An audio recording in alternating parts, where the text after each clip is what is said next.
Mamatay ta karon, Unggoy. Ha? Wala akong planong mamatay. Pumatay meron. Super kakaisog, Unggoy. Kinsa ang imong saligan. Kami ang balao din sa Osamis. Kami ang gamhanan sa tibuok Misamis. Bigat ah. Kami ang may katungod sa proteksyon sa kalihukan. Ayun. Kung kayo nagpapakamatay dahil sa pera sa koleksyon sa proteksyon, ako hindi. Kung gusto ninyo, inyo na.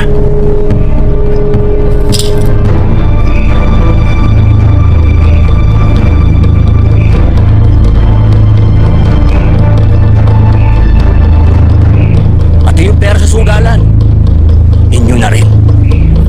Pati sa mga kasa, inyo na. Tinuod bang isulti mo, Unggoy? Oo. Sa tingin mo sa kambal, Kinsay kaluha. si Mayor, tsaka si Chief of Police. Papayagan ko kayong abusuhin ng mga Taipan. Pero wag na wag ninyong aagawan ng lupa, mga katutubo. At pag pinahirapan niyo ang mga masa, babalik ako. Aalis ka ng Lawis? Oo, Dato. Lalagay sa tahimik. Bubuo ng pamilya.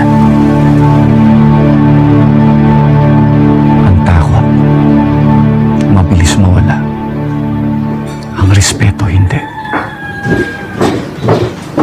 Kuya, Magagabi na. Kailangan naman pahinga ng asawa. Pasensya na, Hinda. Wala lang talaga kaming ibang malapitan.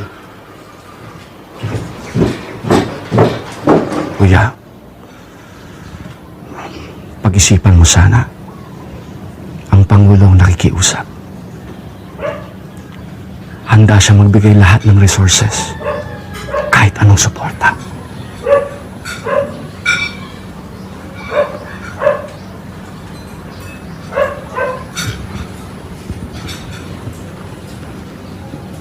Yeah.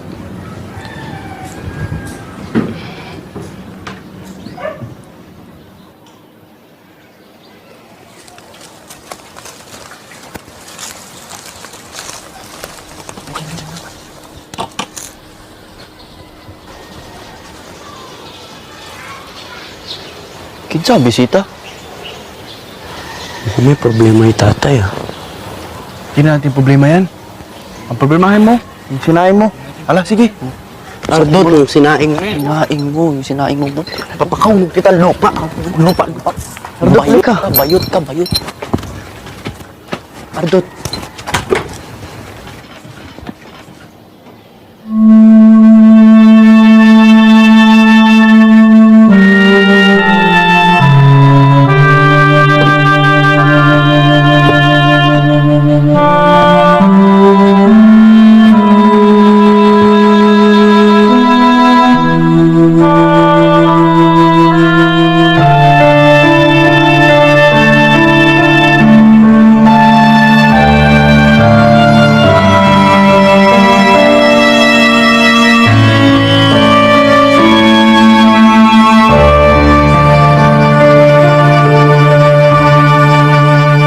Ay, naku, magagalit si mama mo.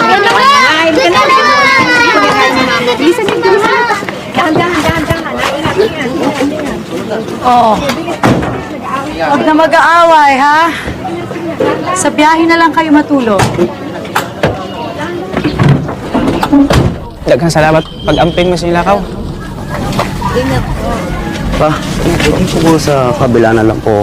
Hindi po komportable dito, eh. Sige. Maraming salamat ulit. Pag-amping niyo, bossing. Mag-iingat. Salamat.